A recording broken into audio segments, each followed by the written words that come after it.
Hi, my name is Amanda Panacea, and you're listening to the Healer Revolution podcast. This is a community for self-healers, biohackers, practitioners, and any other helping professionals. You're in the right place if you're seeking conversations about how pain becomes passion, the connection between physical, energetic, mental, and our spiritual self, finding your body's ancient wisdom, the latest biohacking technologies, clinical research, and if you just want to nerd out about complex biochemistry and quantum physics. But this is also for entrepreneurs who seek infinite abundance and a supportive community. So pour a cup of King coffee or Sisters tea and let's join the revolution. Hello, everyone. Welcome to the Healer Revolution podcast. I am your host, Amanda Panacea, and today we have a really interesting conversation with Eugenia Organova. I hope I said that correctly. Hi, Eugenia. Oganova. Organova. Okay. It's so nice to meet you. Like we were just chatting, you have a really impressive resume and history. You've done so much, and it sounds like you're really in a category of one. I don't know anyone else that has some of the titles that you bring to the table. So I'm really excited to get to know you. Oh, thank you so much, Amanda, for having me here. I'm very excited for this conversation. Yes. So tell us a little bit about who you are, what you do, and what struggle got you to where you are now. How are you so good at what you're doing now? Well, I do everything backwards. So I fell into the current place that I'm at sort of by a strategy that my soul, I guess, had for me as a plan that I was not fully aware of, but it's perfect, of course, as everything always ends up being. I'm a business strategist and marketing energetics coach, and I'm also a Transcension mentor. What that means is that I help conscious coaches and healers and personal transformation experts to create businesses, grow them, and scale them in a way that is aligned to their unique soul design. And to do that, I, of course, had to figure out my own soul design, and everything that I teach came from my personal experiences of understanding how it works for me and what doesn't work and why it doesn't work, and all this constant struggle that I know so many conscious, especially women, run into when we try to do somebody else's strategy because it works for everybody else. So of course it should work for us. And then we run into a wall and start doubting ourselves, like, why is this not working for me? What's wrong with me? Am I not supposed to do this? Or am I not pushing hard enough or whatever? So I've gone through all of that. And my journey kind of started from very beginning of my life. I was born clairvoyant, which means I could see timelines, possibilities, energies, and kind of like see people from a very different perspective. And my brain is non-neurotypical, so I'm neurodivergent. That allowed me to kind of see the world in a way that almost like an observer outside of where majority of people were. So I saw patterns, and I could very easily see something that the person was doing that was off, and they didn't see that. So then, of course, I wanted to help out and point that out, and that didn't work out very well from the beginning, but because people didn't always wanted to hear that. So I had kind of a difficult beginning part of my life because I was shunned. I was seen like a witch or a weird person or something like that, and kind of ended up being by myself a lot. But in doing so, I also observed people and got very good at reading what's going on in their life. Why is it happening? What needs to be corrected? What are the possibilities for this specific person with this specific outcome, which is the closest possibility versus some other ones? So all of this just kind of accumulated within me. By the time I was 14 years old, I started working with paying clients. So this is where people already were coming to me for advice and support and clarity. And then it just kind of kept going. And a couple times in my life, I tried to get away from it. Like when I immigrated to United States, I tried to get away from it. Couldn't. People still showed up and I had clients. When I went to college, I decided I'm going to be an artist. So I'm just not going to do this. I'm going to be an artist. And I was an artist for a couple of years and made that business actually work. But then I still came back to energy work, consciousness, healing, transformation. It's like you cannot get away from what you're meant to do. And as I was working with my clients, to kind of make this long story short, it ended up being that a lot of my advice was for their businesses. A lot of them happen to be conscious practitioners of some sort, helping people heal, helping people see better, or maybe they were nutritionists or herbalists or something that they were doing that ended up becoming my clients for the consciousness reason, like looking for advancement in personal development. But my advice was something like, oh, modify how you're talking about this, and that would work better because the frequency is off from how you're saying it to how your potential audience needs to hear it, and so on. And then I would hear like, oh, thank you so much for helping me with my market positioning. Oh, thank you so much for fixing the messaging in that launch. Oh my God, it worked out so much better. I'm like, that's what I'm doing? I didn't even know that's what I'm doing. So then I had to learn a lot of business components myself in order to shift how I was doing things so that I can actually have space in my own life. But this is sort of the backwards part. This is how I ended up being a business coach. If you would have asked me at, 14 or 16 or 18, would you be a business coach? I would be like, what?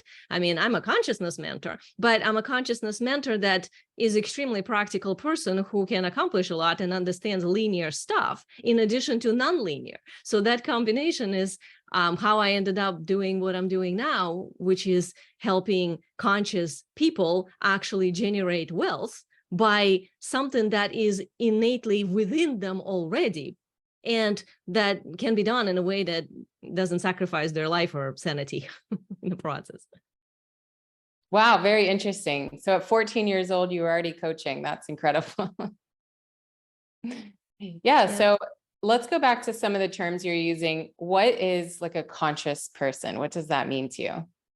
Conscious person is somebody who is self-aware and aware of the patterns within their life. So they are aware of, let's say, on a physical sense, like how their body is responding to reality, to, let's say, certain foods or to different environments or to different people. They are aware of their emotions. So they're not just having emotions, like reacting, but they're responding. So there's a choice there of like, oh, I'm noticing this within me. I can respond this way or that way, or this emotion seems to connect to something that, let's say, happened to me earlier on. So I can kind of trace that there is a pattern there. They're also aware of their thoughts. So they are a little bit more of in control of themselves in a positive sense, that they're not letting themselves, let's say, go and beat up on themselves with the negative self-talk or something like that. They're able to catch that, they're able to notice that, and have a better scenario sort of written for themselves, like a different belief system, perhaps, to replace an incorrect or outdated belief. And of course, they are interested in service. To me, consciousness and service are sort of almost synonymous, because you can be a conscious being without wanting to serve the world somehow. Now, that service doesn't have to be necessarily with people, literally. It could be just by being a conscious person that doesn't litter on a street, or, chooses to be positive, because it's actually a choice to be happy, and so on. All these little things that kind of like when you're living through choice versus through reaction. That's really where, to me, is that line of being a conscious person. And of course, there are different gradations of consciousness. Somebody could be consciousness as a multidimensional energy master. Like, I'm aware of many different dimensions, and not all my clients are. But that's sort of like, if we're talking about the rudimentary, what is consciousness, it's a little bit more than just self-awareness. It's actually proactive choosing to be of service and navigating through life in a way that's beneficial to whole. Mm-hmm. Yeah. And so with the industry the way it is now, this is kind of recent with like coaching over the internet and having launches and things like that. What were you doing prior to this explosion of Instagram coaches and what we see now?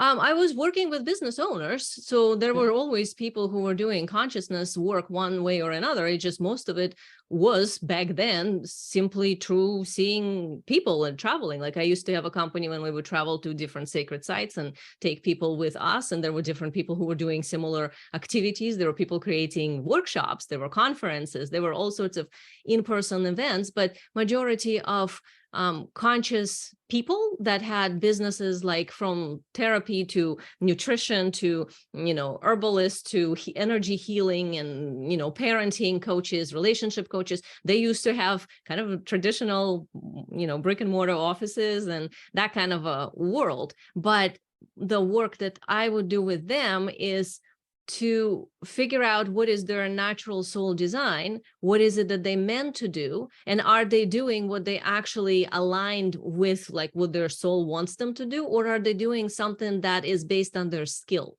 And I think a lot of time that to me, what is the biggest issue is that people kind of follow what they studied because they're good at it, and then they know like, okay, this is like, I can prove that I'm good, I can make money doing this, but then they kind of get miserable if their business actually works. So I'm not talking about somebody who has like one client in a month. I'm talking about people that have like 10 clients a week, 20 clients a week. Like there were a lot of appointments. They busy, but they busy kind of like on the edge of burnout and thinking like, okay, I'm at 100-something thousand and I'm this close to burnout. How can this ever, like, it's not sustainable even as it is. I can't definitely grow that. And that's where we would adjust. What is it they're doing? How are they talking about it? How are they packaging it, and modify that to alignment more with their soul expertise? That's where the change still is, if it's online or in person. Currently, I only work with coaches that are actually online because that's the space, I think, in 21st century, which is pretty much all online. Yeah. But, it's any kind of a business that's related to consciousness still has the same parameters. Mm-hmm. And so what do you mean by soul design? Is this something you created, or is this a modality that you're using? Soul design is sort of a combination of factors that I use. It's partially my clairvoyance, so I look at the person and read their Akashic records and things like that. Partially, I use human design, I use gene keys, I use I Ching, I use, transpersonal psychology, like actual from the therapy side of my education. So like I'm utilizing the psychology part, of course, and anything else that I see in the person, and archetypes as well, as in the specific energetic parameters that they're sort of handling kind of in their field as they're moving through life. So the combination of all of that is what I call soul design, as in how you're made for this lifetime. Every lifetime, you're going to have a different soul design. But within each life, we kind of come in with sort of two buckets. On one side is all the goodies that we bring, like gifts and superpowers and something amazing that we've learned in previous lives. And now we can, apply all of that and help others with it. And the other side is all our crap. All the karmic patterns, all the issues, all the unfinished businesses that kind of have to finish up in this lifetime. And the combination of those two factors is what your soul design is made of. It's essentially taking all your gifts and goodies and all the dark side and putting it together into something that is uniquely you. So it's not about like, let me fix myself so I don't have the dark bucket at all. It's like, no, I have it, but I get stronger and more unique by having it and by transmuting it. And this is also something that in combination with my superpowers, I bring to the world. And like an example of, let's say, somebody who was trained as a psychotherapist. So they see clients, they don't choose who comes to them, they just kind of do the same thing over and over. There are a lot of people who can do that, and it's a traditional sort of setting. Same thing goes for, let's say, a life coach. You can go to life coaching school, get a certification, now you're a life coach, you're just doing that. To me, those are skills. Those have absolutely nothing to do with the actual soul expertise, which is part of the soul design. When you're utilizing soul expertise, you're utilizing something that you didn't have to learn. Like for me, let's say the ability to see patterns, the ability to see so clearly which is the linear projection, like how to get from where the client is saying they want to get to that direction from where they're now. It's like, well, this, and that. And they're like, how did you do that? Like they thought there were 200 steps. And it's like, no, there's just 3. And it's usually something that in a blind side kind of most people, but for me, so easy. I didn't learn that. I came with that. And every person would have something like this. So back to my example of, let's say, psychotherapist or life coach, maybe a psychotherapist happens to be somebody to whom people tell secrets. So maybe her soul design is energetically an energy field that kind of like creates this welcoming environment that's very trustworthy. She's not doing anything for it. She just is that way. And she can probably trace it back to the time she was, in high school or even younger. And people always told her secrets. And she knew what to do with them. And she never like gossiped about it and whatever. So whatever led her, let's say, to become a psychotherapist, that's just a learned skill. But if she modifies her practice to integrate this ability to help somebody with something that they personally may be ashamed of or embarrassed about, now that becomes something very different than a just regular psychotherapist. Now it's a specific something that this person can do. That's a soul expertise. And I think a lot of people that are listening, myself included, we came into being a practitioner, healing professional because of something horrible, some big health scare, some mental health, some sort of crisis. And now we're kind of at the point where we're questioning, is this my sole purpose? And do I have the skills to be an entrepreneur? What would you say the biggest blocks are for people in this kind of stage of the game? Well, I would say, first of all, going through a difficult physical situation or psychological situation, trauma of some sort, and then sort of transmuting that's an accomplishment that is part of one's soul design, because it would be sort of like combination of those two buckets I was saying, because you would have to use like your innate powers to deal with your innate issue, and together somehow, let's say it materialized maybe as a physical illness or a psychological condition or something, and then somehow you persevere through, or, when the person does that, that's already utilizing their natural design. But again, this is where I think a lot of people kind of go with, oh, that means I now should educate people about this. And educating is so not the same as being an entrepreneur that's actually successful, because education part is sort of the 20th century, 19th century, like information and education currently is not what's needed. There's so much of that online already. You can, for free, just Google it or find it on YouTube. And now we have ChatGPT and everything else. So it's sort of an outdated way of thinking. I think, like you're asking what's the biggest block, that's one of the biggest blocks that I see, is that somebody who went through personal trauma and then persevered through it somehow created amazing transformation within themselves, and now thinks they have to educate others and make a business out of that. That's a problem, because that's going to lead to burnout, because now you cannot let go and move on to your next phase, because you constantly have to talk about the illness that you've been in, and it's sort of like it's dragging energetically back. What needs to happen, though, from my perspective, is to take the power that you have acquired, but focus more as to what have you learned versus let me educate people on the problem. Because if you have to educate people on the problem, that's essentially creating free content that's already there tons of.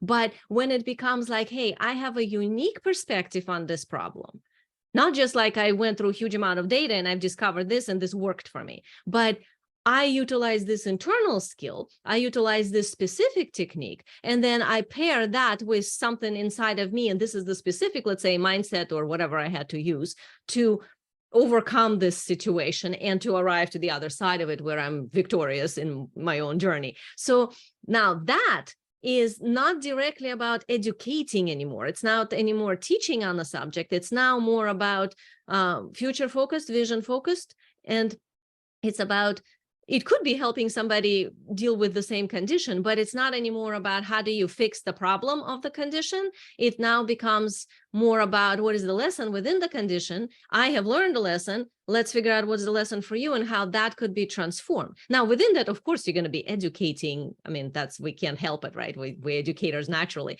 but it's a different emphasis. And it's a very subtle energetic thing. So I teach wealth energetics, and in wealth energetics, it has to be that there is an abundance-based anchor point in a quantum field. So that means that if you're focusing on the transformative higher notes sort of your own journey and the uniqueness of that path, and then you're helping other people, perhaps with the same condition, to find their pathway through that and out, now that's abundance-based energetics. But most people kind of make a mistake of going into, let me educate about the problem and what you need to watch out for, and these are the tests you need to do, or these are the bad things you might be told and you shouldn't be doing it, and they kind of like live there. And when you try to make a business out of that, you're not in wealth energetics, you are in scarcity energetics, because you're really recycling the limitation. And even though, yes, it's education, also supposedly it's doing some good, but the good is minimal compared to what it could be. And the only way we can grow our business, as in bring in wealth in a financial sense, and not just, spaciousness and feeling good, you have to actually be more on the vision focused side. Yeah, wow. I feel like you just called me and a lot of other people out there that we get really stuck in like the education, and now I'm the expert, and I have to make sure everybody knows this kind of stuff. But even in myself and in a lot of other entrepreneurs that I've been following a long time, I also see that progression into I'm no longer going to talk about the problem. It's not about fixing it. And they're really anchored in at that like higher calling.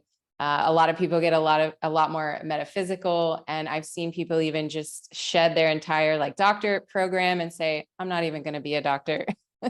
Yeah, So and much. that's actually because it's not sustainable the other way. And I'm sure you've noticed that if you've been doing this educating about the problem thing, that's a lower level business. So, and I work with the premium level business. So like, let's call it high ticket. So anytime you're selling anything that's $5,000, $10,000, $15,000, that's not going to be educating. Educating is a low-level membership for, up to maybe $100 a month. And anything of that sort, if this is, let's say, what the person wants, fine. But they're going to have community that long-term is going to feel like it's sucking you, like it's taking energy from you. And I would never wish that on anybody, because it's hard enough to be an entrepreneur. So if you're choosing to go for that journey, you should be a star that's happy, like doing something you actually want to be doing and not serving out of sacrifice. And I've been there, like I've done that myself so many times, being type A personality and just like going. I would have like, how many clients I would have? 12 per day. Wow. For 6 days a week with no lunch break. And just kind of like go on and on and on. And yes, I made money, and yes, I was successful, and yes, I helped tons of people, but at the cost of sort of like being proud about how sacrificial I can be because I'm that much of service, until I finally realized that, whoa, let's help people some other way when we don't have to kill ourselves in the process. So that's, I think, is where like the longevity of the business is. When somebody's just starting, it seems very like, oh my God, if I had, 3 clients every day, wow, this would be amazing. But then you have 3 clients every day. And then you kind of like, whoa, I can't do this anymore. So it's not a sustainable long-term structure. It's like when somebody is just starting and they literally just like first paying clients, like they need to get experience, then yeah, you should do that, because you have to practice. And practice is kind of like how our body heals the trauma wounds. When you do something with another person and you are able to find within you where you acquiesce to the client, where you don't say the truth because you think it's going to upset the client, where you avoid saying something, or where you push too hard when the client is not ready, and so on. All those things are just kind of like becoming a better coach. So at some point, yeah, you kind of have to get your training wheels on a bicycle so you can like learn how to ride. But once you're at the place where you know what you're doing and you kind of know overall what you want to do, you want to position yourself in a marketplace not as the lower level business, because that would long-term not be something you'd want to do, which means higher level program, always vision-based. It cannot be just focused on a problem. And that's why a lot of times anybody that you see that actually is successful, that undergone through some sort of a big issue and then come sort of the other side and transform themselves and actually successful entrepreneur, they're not doing educational business. There are plenty of people who are doing educational, but they're not really that successful, as in they not even at 100,000 per year income, which for business, that's kind of a baseline to be able to function and call that a business, not a side hustle. Yeah. Yeah. And it's funny, we're interviewing August 2nd, but by the time this comes out, my program will already have launched, but I'm actually launching a program on August 8th that's very vision focused. And it's all about who do you want to be, metaphysical, nervous system regulation, emotional health. So I appreciate this conversation already. The universe seems to have brought you here at the right time. Oh, I'm very glad that this is helpful. Yeah, I think that so many times entrepreneurs who have their heart kind of leading them, like heart-centered, and they focused on service and they want to help, we get stuck in the overdoing, over giving, no boundary, and just trying to fix every problem, like alleviate every pain. And what I have found in my own journey and what I now teach my clients is that, first of all, it depends on how unique you are. If you're very unique and like you look at your journey and you're like, okay, this is pretty unusual what I've gone, my path and stuff. So if you know you're unique, then you right there by default, that means you're not meant for the lower level market, because universe is a very efficient place and it will not put somebody with a very unique gift without specific people who need that gift. But you can also be good at many other things. Like I'm also good at building a website or, drawing portraits or whatever, but that's not what I'm advertising or promoting, because what would be the point? There are a lot of other people who are probably better at it than me by a lot. So it's like you want to find that unique something where you are a market of one, because nobody can do that because you're the only one who went through that journey. And that's the place where you automatically sort of starting to go into more premium level market. And that from that place, you are honoring your gift. You are honoring your soul design. And soul design requirements are different for everybody. Some people are more on the active side, like I'm this way, I know you're this way, where we need to do something all the time with small intervals of sort of recharge, but our recharge is through action. And like I'm a project person, so I have many things kind of going on all the time and I move between them. So this multitasking is very healthy for me. If I try to focus on one direction, my own soul design will go against me. Like I would sabotage it. It would feel very hard and it will take me like, I don't know, 2 days to do something that I could do in an hour if I just was switching around between things. And there are plenty of other designs that are very spacious and they require days on end of maybe not having to do anything and only doing very sporadically. There are all sorts of combinations. Like some people are kind of one foot in front of the other type of design when they have to do something every day and that gradually builds. I'm more like a leaper. I leap, like I can, go sort of at my own pace, kind of not doing anything. And then something happens and boom, I move a mountain or two. So that's a different design. And every business must accommodate whichever way we are made. So that's where the consciousness comes in, because if you don't know how you're built, because you haven't listened to your body, because you haven't listened to your emotions, because you haven't paid attention to your thoughts, then you're going to have a very hard time having a sustainable business, right? You can have a business. You can even be successful by pushing really, really hard and, hustling your heart out. But to what end, right? Like long term, you can't function like that.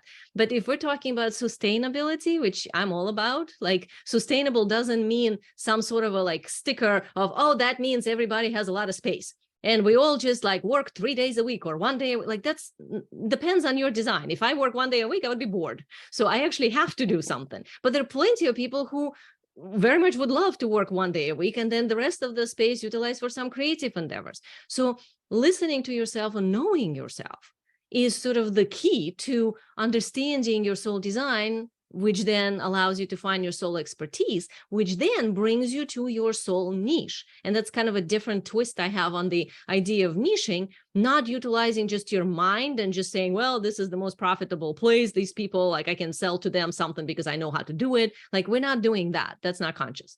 What we are doing instead, though, is what is the frequency I bring that is unique, that only I have? So there are plenty of other things you also bring, but other people have those things. So which things are your only? And whatever that is, which doesn't have to be one, could be 2 or 3 things, combination. Those things you want to look at who are the human beings on this planet, like a type of a person who requires that specific frequency. Like I'll give you an example. For example, I had a client who's an energy healer who was working with pretty much anybody who came along and just doing one-off sessions on and on and on and burning out. And she was at 200,000. So she was just maxed and she couldn't move anywhere and she wanted to grow her business, but she needed to readjust. So we started to look at her soul design and we realized that she actually is kind of like a workhorse, like she can go at 1 foot at a time and that's how it happens for her, which is great. But at the same time, we also realized that her market positioning was completely off because it was not on her soul expertise.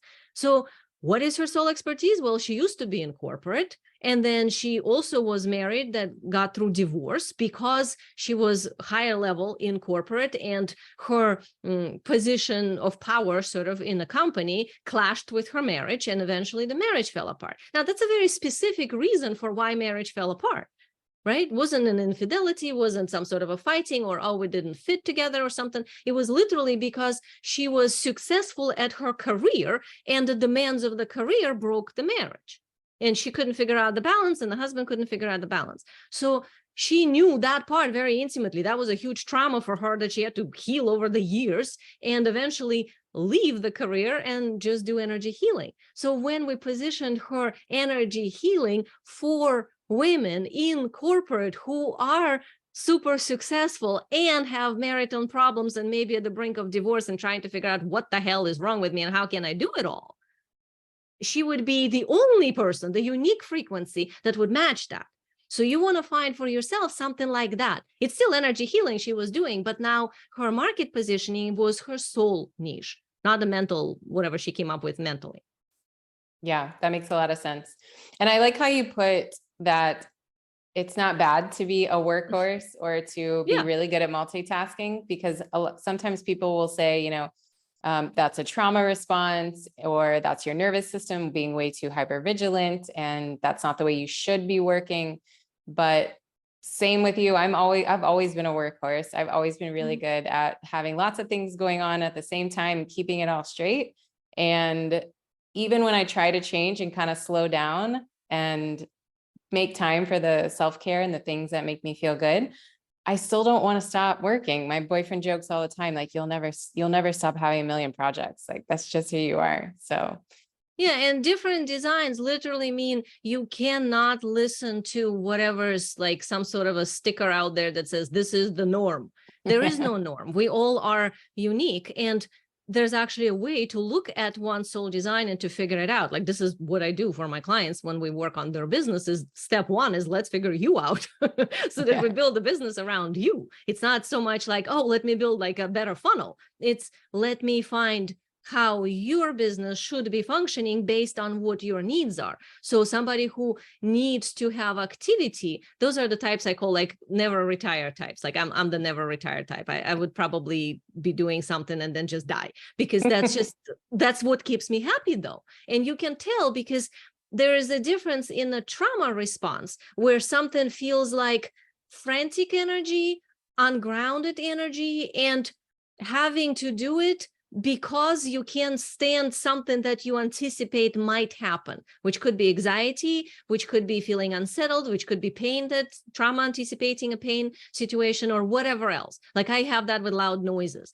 So when some loud noise happens, if I can't place what that noise came from, like my brain can't explain it, oh, that's a car, or oh, that was some alarm went off or something. If I cannot place that, my nervous system goes in a total like that kind of a response, and that's a trauma response. That has nothing to do with me, oh, I have to do something. So you kind of like learn to differentiate where there is a response based on patterns that are traumatic and thus not grounded and not harmonious, versus what actually gives you energy. You know, like it gives me energy to work at night, so I work at night. Some people, like after 6, like you can't bother them, their brain turns off. So that means they probably have more energy in the morning. That's like the easiest thing to know about yourself, right? Like, when do you have more energy? So if you take out coffee, if you take out like whatever stimulants, and without that, what is your normal rhythm? Like for me, it was always kind of kicks in at about 2 during the day. And then at 8 is where I'm like really awake. So I work mostly at night because that's where my energy is highest. And I can do a lot of things at night. But when I was little, of course, everybody was saying like, well, you're supposed to like go to school, you know, early, right? You have to get up early and stuff. So I was homeschooled because thankfully my family figured out that that's just not going to happen for her because she cannot get up in the morning. I would be asleep. So you kind of have to accommodate, and being an entrepreneur, that's the best part because we get to do that. Like we literally get to build our business around ourselves. If you want to talk with people every day a little bit, and then do marketing every day a little bit, great. Like that would kill me if I did that. I prefer to do one day where I talk to all my clients, and then one day when I would do only sales calls, let's say, and then one day when I only write content. Like I kind of batch my activities so that I stay in this power mode on the same type of activity, and then I can accomplish much more. Like I can create a month's worth of content in a few hours because I know this pattern within me, right? Versus somebody else who would feel like, oh my God, if I had to write like 20 posts, I just couldn't possibly. They have to feel inspired. So then their soul design is inspiration based. That means they could be like going for a walk, walking their dog or something, and boom, suddenly they have an idea. And oh my God, this is like the best thought they ever had. Well, if the person is inspirational design, they better take their phone and do that reel on Instagram right now, because that energy is the right energy for their clients to see and come to her. Versus, let's say, somebody like me, that would never happen to me. It would never happen for me to record something while I'm on a walk, because that's not the pattern that my energy naturally flows in. So if, let's say, I had a coach who told me, oh, you're supposed to do these situational reels and mini videos when you're like driving, or where you like, parked somewhere in a weird place. And that's kind of like what sells nowadays. And let's say I decided to listen to that, it would be torture, Or another example would be networking. There's some people who are amazing networkers. They can like with their phone, 2 fingers tapping like super fast. They just like responding to, DMs, they chatting in different groups. They like, this is like something they can do while they steering dinner for their kid. Like it's no problem. It's not even, they don't think about it, doesn't cost them any energy. Great. That person should utilize DM type of strategies and networking type of strategies as part of their lead generation. Versus, let's say, somebody like me, if I try to do anything like that, I would just die, because it takes me so much energy. It will take me probably 15 minutes to write a one-liner text, because it's just not natural for me. So I don't use that. On another hand, I'm a presentation type of a person. So give me a stage and I can talk for hours. Like in the middle of the night, wake me up and say, go do it. And I can just wake up and go do it. That doesn't take any energy from me. It gives me energy. But somebody who's, let's say, a networker, tell them like, oh, you got to present this, let's say 60-minute presentation. We would love to have you talk on the subject. Oh my God, she might spend a whole week agonizing about it and making all the slides and things and notes and stuff, because it's not natural. And I've never made notes in my life. I just talk. So everybody has their own natural way. And if we build our business around what feels good to us, oh my God, that is so freeing. This is where you stop feeling like the business kind of owns you. And instead it becomes just like a part of your life. You stop trying to sell your stuff. Your stuff just kind of sells because you're being you, and people say like, wow, you're a really interesting person. I like you. And wow, in your world, you have this, you have that. I think I want to work with you. So that's a very different way to sell anything, because you're now not promoting a thing you're selling, like an offer or a product. You're essentially promoting you. You're promoting a vision of what you stand for. You're promoting some sort of a belief you have or understanding of reality. And in this world, 21st century, we have to be interesting, because if you're not interesting, nobody's going to care, no matter how amazing your offer is. Yeah. And I think with the way the ads run today too, I was not in the business strategy world at all until I think I clicked on one video about a year into working with people. And after that, the clutter, the noise, the stop using the old way, use the new way. And you just get sucked in and you're like, apparently I'm doing everything wrong. And then you get so confused about what you're actually supposed to be doing and what's actually going to make you money. Yeah. And the problem, I think, with a lot of this is it's sort of a traditional marketing to say I'm better than somebody else. And, I'm the only one who does this. And there's kind of nothing wrong with it in the bigger sense, because yes, you do want to be unique and you do want to give, not necessarily better than everybody else, but like unique angle that's your own. So like, I'm not into competition, but you do need to stand out. But majority of the stuff you see online, they're just using it in a templated way. And being in the business world, all I see is the template, because I see patterns. So I don't even see anymore what they're saying. I just like seeing the template that they're using to say the thing that they're saying, because it's so templated. And that's utilizes subconscious, like subliminal programming. That's why it works. But I think a lot of times people notice that after a while, let's say you bought another $47 course or something because it looked really good and oh my God, I need this. And then kind of got disappointed because it's sort of the same thing again, because really there's only 5 or 6 different business foundational strategies that just repackaged differently. So you're now seeing the same thing. You kind of already know, maybe purchased like 5 times before, but the marketing was better. So it got you to buy, but it kind of the same thing. So that's one of the issues that I think a lot of times makes people believe that that's what marketing is. And then entrepreneurs don't market because they say, oh, I don't want to be like that. That's like horrible. But the true marketing is actually about caring for your potential client. So you're looking into the vision of what's possible for your potential client based on what you know could be done. That's why it's so important that the business is based on a soul expertise, because now you're not lying, pretending, or faking till you make it or whatever. You're actually being, you're the proof, you're being it. You already done it, you're energetically owning it. So fashionable word is I embody it. So like it's in your body, like you have it.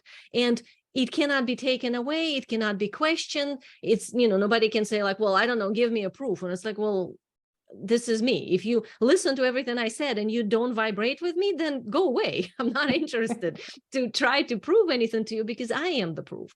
And when you get to that place where there's nothing freaking proving like at all left, that's it. It's just you. You don't have to be something you're not. You just get to be you, own what you know, and then truly in your heart of hearts know that this is for other people. You want to help other people with that. Now you're speaking from that place. So if from that place you say, I've discovered this way that is based on, the same strategy, just like in consciousness, right? Or meditation, or like pick any industry, there's going to be a certain set of techniques that already done, and that's what we're all doing. But like oneness or self-love, or like we all know this. But I found a way to utilize it in this specific manner for this specific problem that I had, and it had this specific result. Now you're positioning yourself as a market of one based on frequency and words that match the frequency, so that your messaging is not template based, it's actually frequency based, connected to your soul mission, like the bigger thing from your soul design, what you meant to do here. And that way your promotion becomes more of, what do I have to tell my clients today? What do I have to deliver to the world? And, you can be doing a free, Facebook Live or something, and there's only like 2-3 people watching. And it doesn't matter, because if you don't wobble in your energy and go, oh, damn, there's only 3 people watching, so maybe I should cut it short, or I don't feel like doing it. Oh, it's a waste. All of that is scarcity energetics, not wealth energetics. What I used to do years ago is I would be on that Facebook Live for 30 minutes, non-negotiable. This is what I wanted to say. I downloaded what the vision was, and I would just talk. And I would talk as if there's hundreds of thousands of people watching it, and there would be maybe 5. And it didn't matter. I would just deliver the frequency as if there was a whole world watching, because I knew that there were right people that would energetically respond. And I still get to this day sometimes people that sign up to work with me, and I ask, how did you find out about me? And they say, oh, there was this video you did, and it was this amazing thing, and this thing you said. And then I kind of like start thinking back, like, well, what? It was like 5 years ago. So that somehow Facebook showed them that thing now, because they probably was searching something and keywords somehow popped up or whatever. I don't know how that works. But my point is that the frequency of that Facebook Live, and in that case, I actually remember the live. I remember it was in another public group for entrepreneurs, and it was at 2 a.m. because that was the only time slot I could get in the group. So kind of like you're already thinking like, oh, damn, there's not going to be like anybody. But I was like, no, I'm going to do it. There was one person watching, and one person put a heart on it.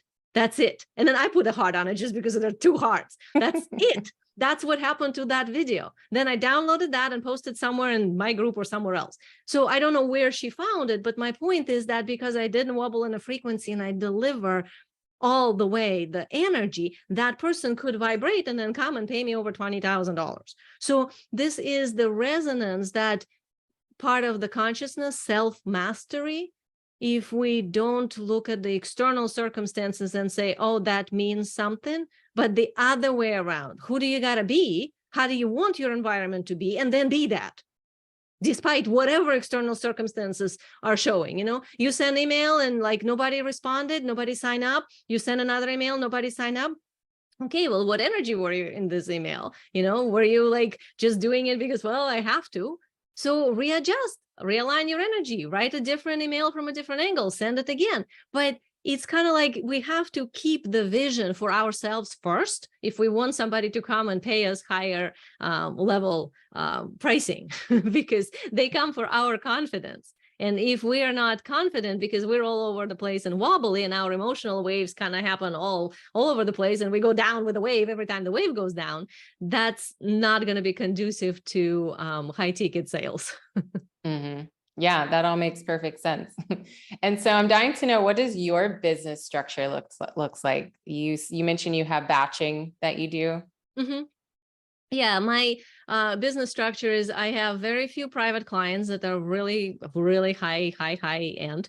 I also have a group program, which is sort of a mid-range. And then I have lots of smaller things that people could buy kind of as a taste of what I do. And I have a membership for just spiritual consciousness people. So as far as my content creation, I generally do 1 day a month, which is where all the stuff is already pre-decided, pre-written, like maybe main bullets and whatever, and then I just record.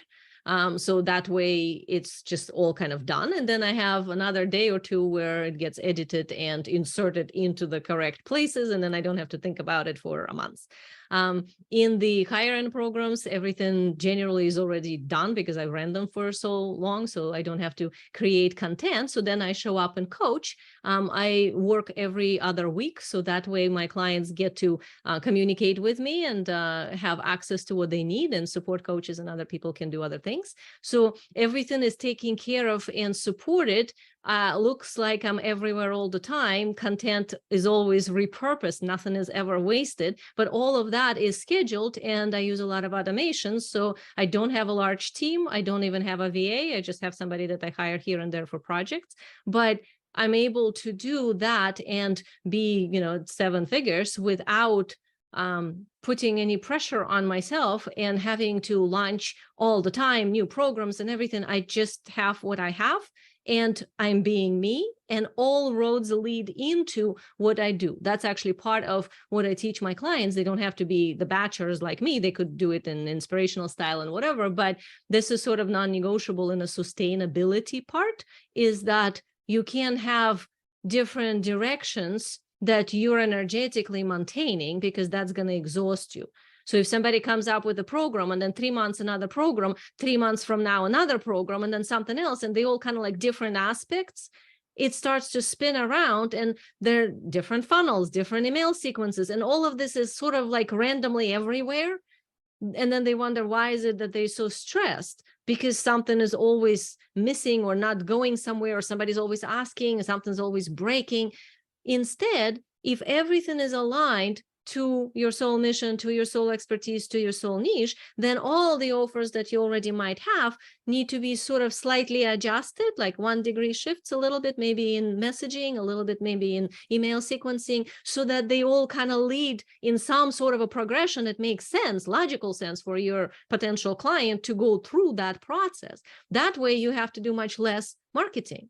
Also, people who re-sign up, that's, I think, that completely sort of missed component in today's coaching. Everybody's so focused on like, how do I get a new client? How do I get a new client? And it's like, well, how do you keep a client? By being really, really good and delivering really good results. I have clients that some of them been with me for years, like 7 years and stuff, and paying premium over and over, just re-signing up because I'm awesome. Like what I do is unique and great. And I'm not saying this from the ego. It's just like literally when you're in the frequency of who you are, you know your value. And of course, why wouldn't they want to work with you again and again? Because you might have a problem you're solving, but then there's a next layer to that, and the next layer to that, and the next layer to that. So you can create your work around that, which means much less marketing, and at the same time, much more freedom. Wow, you're so inspiring, honestly. I am, like I said, I feel like this is just very divine timing. So you're really speaking to me individually. So I know it's going to speak to a lot of people listening as well.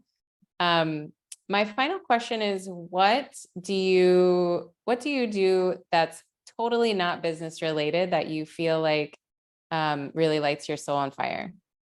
I do a thing called quantum creation. That's a non-linear thing. I came up with this methodology. It's called Transcension Method. This is based on love, sovereignty, authority, and personal mastery. So it's a combination of internal factors that obviously we need for business as well, but we need for living to like actually have a life that we enjoy having. So what that means is that instead of assuming that life is certain way and you have to figure out how to make your way within life, I kind of flip it on its head. Is life is whichever way you want it. So you have to first decide what do you want. And you can change your mind, just don't change it every minute, but eventually, like you can give it a try for a couple of months and then modify your vision. So it's not permanent, but decide on something that you envision. Like if it's business related, you can decide on, let's say, a certain number of people in your program or how much income is coming in or opportunity that you maybe want to land, like speaking engagement or something. But if it's applied to everything else, it could be like a type of relationship you want, or let's say decide that you're not tolerating anymore having anxiety every day.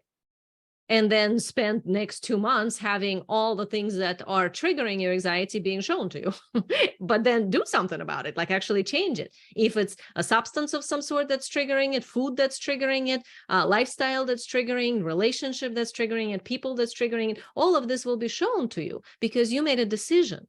So it all begins with who are you being, the identity, and the decision that you're making about that is what then creates an energetic broadcast. That broadcast means that from who you think you're being, like your identity, come your beliefs, like how you're going to look at reality, and then your thoughts, your emotions, and actions. So as long as you follow that, you then magnetize to you a timeline. So I have to kind of like give you a little step back as to quantum field from my viewpoint is a field of possibilities. So just like in the quantum physics, if you look at the waves, everything is a wave. And then only when we specifically look at something and have an opinion about it, we collapse that potential into a particle. So we particleize reality by having an opinion about it, by having some sort of a decision about it, subconsciously or consciously.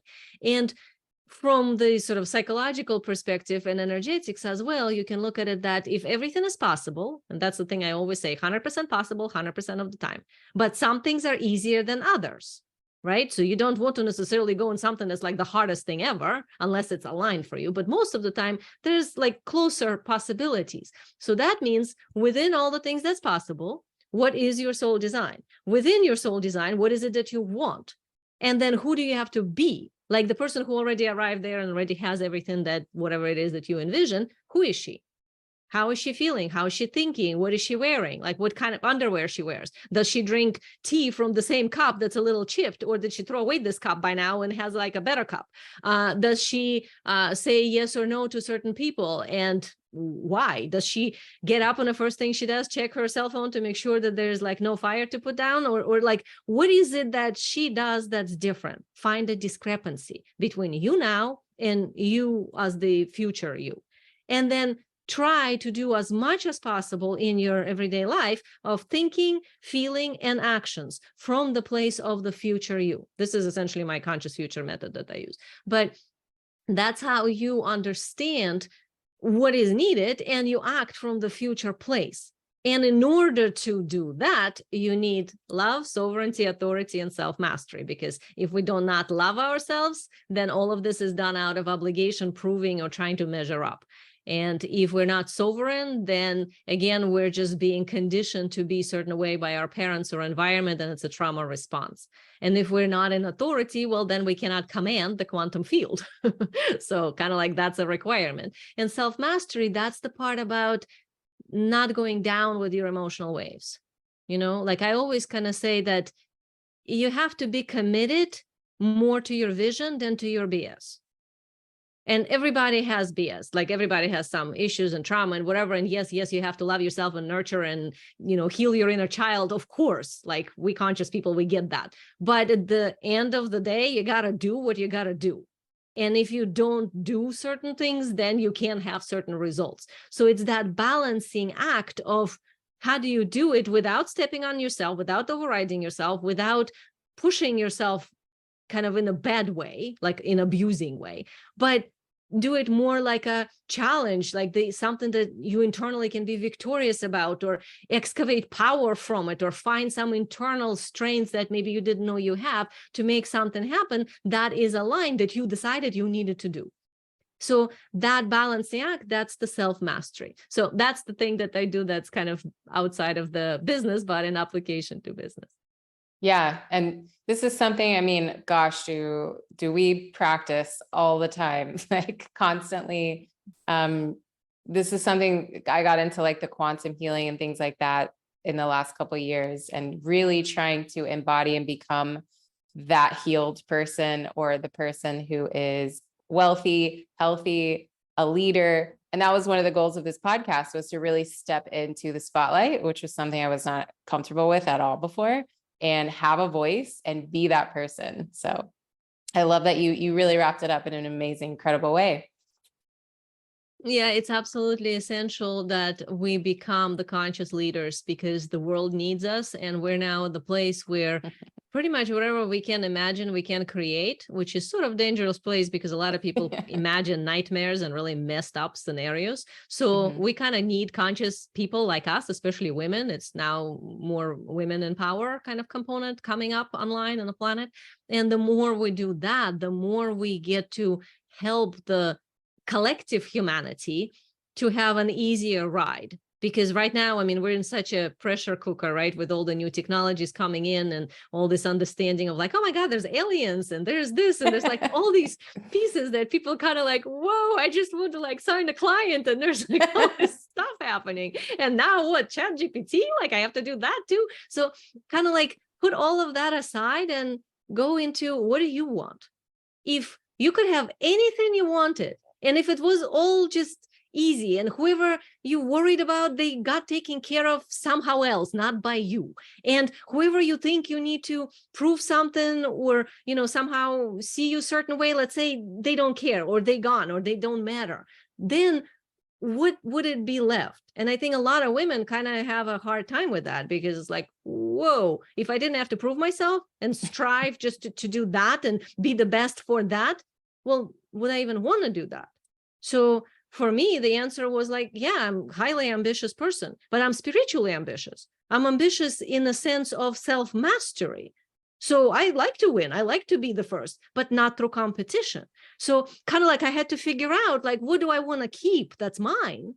And what's somebody else's that got to go? So everybody needs to do that cleanup in order to be the conscious leader and masterful leader that then gets to change the world and be well financially resourced while doing it. Why not? Yes. Incredible. I could probably talk to you for another hour, but I have one last question for you that's totally off topic since you brought it up. Are the aliens here to help us? There are many aliens here, and they are not all in a third dimension. So that kind of an idea of a metal ship with somebody in it. Yes, there's some of that too. But majority of the conscious ones that are doing the work with humanity, they are non-physical dimension. They still have bodies and forms and whatever, but multidimensional. So they're different components. And they don't have the right to rescue us. So that's a universal law. Nobody can rescue you. Just like in a human society, if you try to rescue somebody, you get karma for it. And now you karmically bonded to that person and so on. So the same thing, of course, goes for conscious beings. So no, nobody's here to help us in the sense of fix it for us. We're here, like we're the ones we've been waiting for. Like we are the ones who need to step up and do the job that we're here to do. But the community of, let's say, non-human beings is awaiting for us to get over our shit so we can finally join the larger collective. Yes, that's true. But it's more from the standpoint of observing and supporting, but they cannot do anything for us, just like somebody else cannot do anything for us, because only we have a whole universe on the inside. Everybody has their own perception of reality, and it's our job to become masterful of our own inner world, to transmute it, to become this incredible, brilliant, awesome, one-time cosmic event that we meant to be. Beautiful. Way to wrap it up. All right, Eugenia, tell us where to find you, how we can get involved in all of your business content, and if somebody wants to work with you, how do they find you?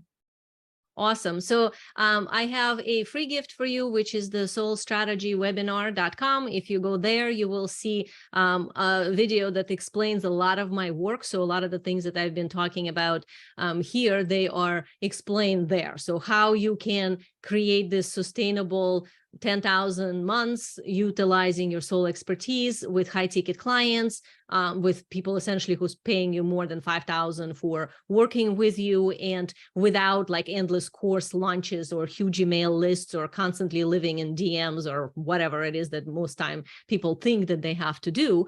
And this way you kind of let go of the cookie cutter strategies that are more masculine, and instead you go into your own natural way and find the balance between your own feminine, your own masculine, and it all described in that webinar. So that's soulstrategywebinar.com.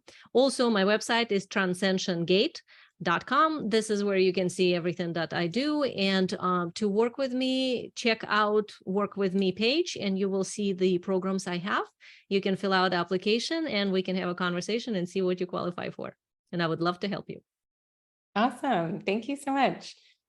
It's been so awesome to interview you and see somebody at your caliber. It sounds like you have it all figured out and you're helping so many people really transcend into the next level. So I really appreciate you being on the podcast. And any last words?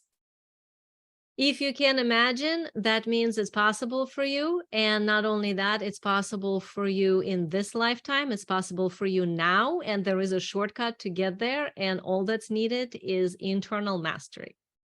I love it. Thank you. All right. Thank you so much, Eugenia. Thank you everyone for listening. Thank you, everyone. I am just so thrilled that you're listening to the Healer Revolution podcast. This has been a huge passion project for me and super therapeutic on top of that, helping me to use my voice and connect with other like-minded individuals. So if you're enjoying the podcast, please like and subscribe. Please share on social media or with your audience or friends or loved ones. I truly appreciate it. It does take a lot of time and financial costs to run the podcast, and it is not a moneymaker, let me tell you. So if you are enjoying this, I would truly appreciate your support just by sending me a post, a like, and a subscribe. Thank you so much.